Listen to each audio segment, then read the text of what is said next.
प्रिय ज्योतिष प्रेमियों, ओम नमः शिवाय। आइए इस अलग प्रकार की वीडियो में आपका हार्दिक स्वागत है। विषय है कि देवगुरु बृहस्पति के लिए अति विशिष्ट कारक भाव कौन कौन से है। तो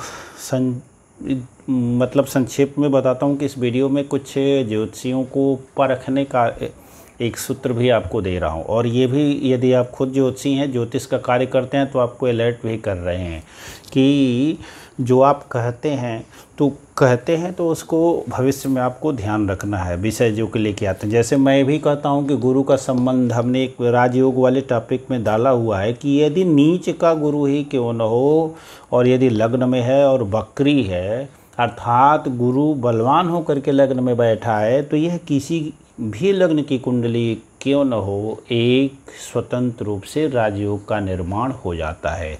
अब धनु लगन हो, मीन लगन हो तो हंस महापुरुष बन जाएगा, कर्क लगन हो, लग्न में हो जाए हंस महापुरुष योग बन जाएगा, बात और निराली हो जाती हो। और यहाँ पे गुरु को दिग्बल प्राप्त हो जाता है तो ये काफ़ी बलवान यूँ ही हो जाते हैं, और बकरी हो जाने से और अधिक बल मिल जाता है। ध्यान रखिएगा, बकरी होने से गुरु अशुभ नहीं होते हैं। यदि इस भाव में है, इस भाव में, इस भाव में है या केंद्रों में हैं, तो बकरी होने से ग्रह बलवान होते हैं। ये मिथ्या धारणाएं फैलाई गई हैं कि ग्रह वक्री है, शुभ ग्रह है तो वो क्या होता है, अशुभ हो जाता है, और अशुभ ग्रह वक्री है तो वो शुभ हो जाता है। बिल्कुल इस धारणा से निकल जाइएगा। कहीं भी टेक्स्ट बुक में लिखा नहीं है, सीधे सीधे लिखा है कि कोई ग्रह वक्री होता है तो अपनी वक्रता के कारण उसे एक विशेष प्रकार का चेष्टा बल प्राप्त होता है और ग्रह जो है बलवान हो जाता है। जैसे 6 प्रकार के बल निर्धारित किए जाते हैं षडबल में, उनमें चेष्टा बल एक है जो ग्रह की गति के कारण प्राप्त होता है, वही है वक्रता का बल। तो ग्रह बलवान हो जाता है यदि शुभ भाव में है तो काफ़ी उत्तम है। तो एक ये धारणा आपके लिए मिल गई। दूसरा, ये अति विशिष्ट कारक जिन्होंने लेके आया संयोग से, उनको अपनी पत्रिका 2 सालों पहले जब अपनी बिगिनिंग टाइम थी और अभी सीख रहा था, प्रोफेशनल आने का विचार भी नहीं था तब था, तो उन्होंने कमेंट मार दिया था क्या कि अरे इतना ही जानते हैं क्यों नहीं अपने लिए कुछ करते हैं। तो भी अभी ज्योतिष में आने का विचार नहीं था, लेकिन हो सकता है कहीं न कहीं घुमा फिरा के वीडियो उनके पास पहुँचे। और आप जानते भी होंगे अति विशिष्ट कारक शब्द काफ़ी चर्चित हैं। लगभग हमारी ही उम्र होगी उनकी, हो सकता है कम ही उम्र हो, मैं दिखता हूँ कम हूँ अधिक का। तो अति विशिष्ट ये गुरु को बता रहा हूँ। हमारी पत्रिका आप देखे होंगे और गुरु पंचम में है। तो चलिए इस सूत्र की बात करता हूँ, एक तरह से एप्लीकेबल भी है। अति विशिष्ट यह जातक को बना ही देता है। मैं स्वयं उदाहरण हूँ, अभी और अति विशिष्ट बनता जाऊँगा। और अभी अति विशिष्ट तो बहुत सारा है जो छुपाए हुए हैं, अभी तक आप तो अपनी आध्यात्मिकता के बारे में कुछ बताया ही नहीं। दिखता बिल्कुल साधारण हूँ। बाद में कब मौका आएगा, थोड़े और सब्सक्राइबर बेस वगैरह बढ़ जाएंगे, तब उस पर चर्चा करेंगे। और जब ज्ञान की बात करेंगे, जब योग की बात करेंगे, कुंडलनी आदि की बात करेंगे, तब स्वयं आपको आभास हो जाएगा। अब चलिए इस बारे में देखते हैं। तो पंचम गुरु है, यह जातक को अति विशिष्ट बना ही देता है। तो यदि आपकी या जिन पत्रिकाओं को आप देख रहे हैं उनमें गुरु 1, 5 और 9 में है, तो निश्चित तौर पे उस जातक को आप विशेष समझिए, उसकी पत्रिकाओं को वास्तव में ध्यानपूर्वक सुनिए, वो क्रॉस एग्जामिन आपकी ज़रूर करेगा। और अब चलिए, तो क्यों है, ठीक है, उनकी बात सही है। कारक भाव ये हैं 2, 5, 9 और 11 स्थायी, हम सभी जानते हैं पहले से ही। 7वां स्त्री के लिए स्थायी कारक है, 10वां अस्थायी कारक मान ही लिया जाता है, क्योंकि बगैर ज्ञान के अच्छे कर्म हो नहीं सकते हैं। कोई भी कर्म नहीं हो सकता, आदमी निठल्ला आलसी हो जाएगा, जीवन गुजार देगा, कर्म नहीं करेगा। इसलिए ज्ञान से ही कर्म होता है। इसीलिए अस्थायी रूप से ज्ञान भी कर्म का कारक है। और पूर्ण ज्ञान हो जाएगा वो आध्यात्मिक वाला, तो भी कर्म समाप्त हो जाता है, तब व्यक्ति समाधिस्थ हो जाता है, फिर मुक्त हो जाता है, जीवन मुक्त हो जाता है, तब फिर भी कर्म की आवश्यकता ही क्या।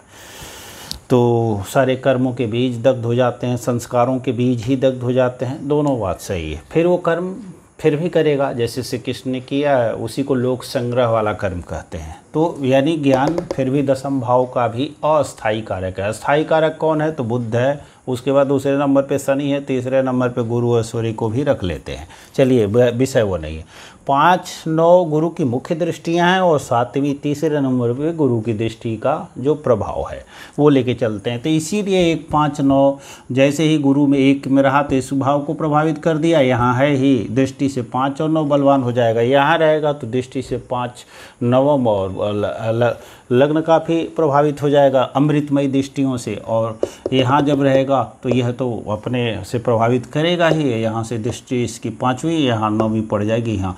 और हम जानते हैं कि कुंडली के 4 त्रिकोण होते हैं, उसमें ये धर्म त्रिकोण है और धर्म त्रिकोण ही प्राण है कुंडली का। और धर्म नहीं तो फिर कैसा भाग्य, क्योंकि और धर्म नहीं तो जीवन भी नहीं हो पाएगा। पूर्व पुण्य भी हम पंचम से निर्धारित करते हैं, दशम से धर्म को भाग्य को निर्धारित करते हैं, पिता को देखते हैं। तो लग्न से स्वयं जातक अपना है ही है। तो धर्म त्रिकोण 1, 5, 9 होता है। कुंडली का ये त्रिकोण स्थान भी कहा जाता है और लक्ष्मी स्थान भी कहा जाता है, काफ़ी पवित्र स्थान भी कहा जाता है। तो गुरु सर्वाधिक शुभ ग्रह है। गुरु के स्थिति से अथवा दृष्टि से, तो स्थिति से तो कम, दृष्टि से अत्यधिक प्रभाव पड़ जाएगा। इसीलिए यह जातक अति विशिष्ट हो ही जाएगा। यहाँ पे कारको भाव नासाय का सूत्र लगेगा ही नहीं और यहाँ तो कारको भाव नासाय का सूत्र लगता ही नहीं है, क्योंकि यहाँ सूर्य भाव नाश करते हैं, गुरु नहीं करता। गुरु धन की हानि ज़्यादा कर सकते हैं दूसरे भाव में, यदि वो पाप प्रभाव में हो और अपनी राशि में न हो। तो एकादश में भी शुभ ग्रह हैं, एकादश अशुभ स्थान भी कहा जाता है इनकम के लिए। तो वहाँ भी कह सकते हैं कि कारको भावनाशाय का सूत्र लग सकता है यदि वो पाप प्रभाव में हो और वो षड्बल में बलहीन हो तब। अब ऐसे जातक के बारे में हमने कहा कि सावधानी अपेक्षित आपको भी रखनी है, उनको भी रखनी चाहिए, हो ही जाएगा। तो लगभग विवेचना तो हो ही गई, अब आप समझ भी गए होंगे। और अगले टॉपिक पर अगली वीडियो में मिलते हैं। ये सारी बात तो आप समझ गए होंगे कैसे ये गुरु अति विशिष्ट जातक को बना ही देता है, एक स्वतंत्र राजयोग है। कैसे और क्यों? क्योंकि यह भाव जातक की शरीर अच्छी हो जाती है। थोड़ा और बने रहिए, इससे शरीर अच्छी हो जाती है और शरीर जब अच्छी होगी तो जातक हर प्रकार के कार्य कर लेगा। तो कोई भी राजयोग हो, कोई भी विषय हो, सर्वप्रथम शरीर का स्वस्थ होना, बलवान होना रहना अनिवार्य है। इसीलिए लग्नेश को कहा जाता है सर्वप्रथम कुंडली में अवश्य देख लीजिए। दूसरे नंबर पे यहाँ से मंत्र शक्ति का विचार करते हैं, मंत्रणा का यानी विचारों का, बुद्धि का, विवेक का, मति का, शिक्षा का, सब कुछ पंचम स्थान से विचार करते हैं। तो मति स्थान भी है, विचार का स्थान भी है, विद्या बुद्धि विवेक का भी स्थान है।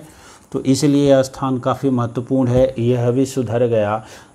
अर्थ कमाने के तरीके, क्योंकि यहीं से ये पड़ता है ये भाव, तो यहीं से अर्थ कमाने के जो तरीके हैं वो उत्पन्न होते हैं। तो ये मजबूत हो ही गया आपका, अर्थात नए नए जो स्किल्स हैं आपने धर्म कमाने के सीख लिए हैं। और यहाँ से आता है भाग्य आपका, तो भाग्य भी उत्तम हो गया, पिताजी का भी साथ मिल जाएगा, पिताजी की शरीर आदि भी ठीक हो सकती है, स्वास्थ्य ठीक हो सकता है। अकेले तो गुरु के कारण तो 30% तो सुधर गया भाव भावेश कारक को यदि लेते हैं तो। अब धर्म भी सुधर गया, विचारवान हो, यहाँ से विवेकी हो गए, विचारवान हो गए, यहाँ से धार्मिक हो गए। तो धार्मिक हो गए तो यदि कोई और ग्रह बिगड़ा भी है तो विचारवान भी है, धार्मिक भी हैं, तो मंदिर जाएंगे ही जाएंगे। हमारे जैसे ज्योतिषी के संपर्क में आएंगे तो हम कहेंगे चंद्रमा खराब है, शिव जी के मंदिर में जाओ तो ज़रूर जाएंगे। महीना में हम कहेंगे हर सोमवार को जाओ तो नहीं जाएंगे, एक सोमवार को तो ज़रूर जाएंगे। ऐसा गुरु जरूर आपको लेके जाएगा। आप औरों की बात मानेंगे, बड़ों की बात मानेंगे, गुरुओं की बात मानेंगे, गुरुओं का सम्मान करेंगे, धर्म का सम्मान करेंगे, प्राचीन शास्त्रों का सम्मान निश्चित तौर पे करेंगे और आप वास्तव में भी धार्मिक होंगे। पिता से भी आपकी बनेगी तो पिता के अनुभव का भी आपको लाभ मिलना ही मिलना है। कितनी अच्छी बात है। अब जब ये धर्म अच्छा हो जाएगा तो कर्म होगा ही होगा, और कर्म होगा तो आप आय होगी ही होगी, इनकम होगी ही होगी। और फिर आप देखते हैं कि इनसे पूरी की पूरी कुंडली सुधर ही जाती है। तीसरी दृष्टि यदि लेंगे, त्रिपाद दृष्टि यहाँ पड़ जाएगी, यदि यहाँ है तो यहाँ से 7वीं दृष्टि यहाँ पड़ जाएगी, 9वीं दृष्टि, 10वीं दृष्टि यहाँ धन भाव पे भी पड़ जाएगी। कितनी अच्छी बात हो जा रही। इसी प्रकार से हर भाव में स्थित करके रख लेते हैं। लग्न में सर्वोत्तम है, दूसरे नंबर पे पंचम में रख लीजिए, तीसरे नंबर पे नवम में रख लीजिए। हर दृष्टियों से उत्तम ही है, कोई दिक्कत नहीं। ठीक है, पंचम स्थान में थोड़ी सी यदि पाप प्रभावित हो गया तो पुत्र के संबंध में परेशानियां खड़ी कर सकता है। तो नवम में ले लीजिए, ठीक है, 1 नंबर पे इसको, 2 नंबर पे इसको और तीसरे नंबर पे इसको रख लीजिए।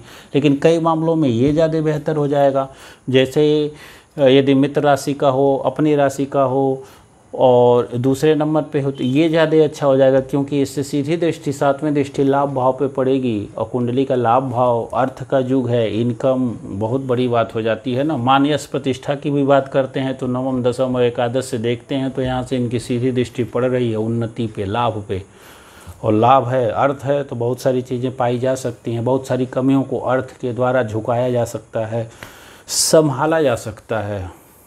कलयुग है, अर्थ प्रधान युग है, तो इसीलिए ये अति विशिष्ट कारक बन जाते हैं। ऐसा जातक अति विशिष्ट हो ही जाता है, सारी परेशानियों को ये जीत लेता है अकेले इस गुरु के कारण।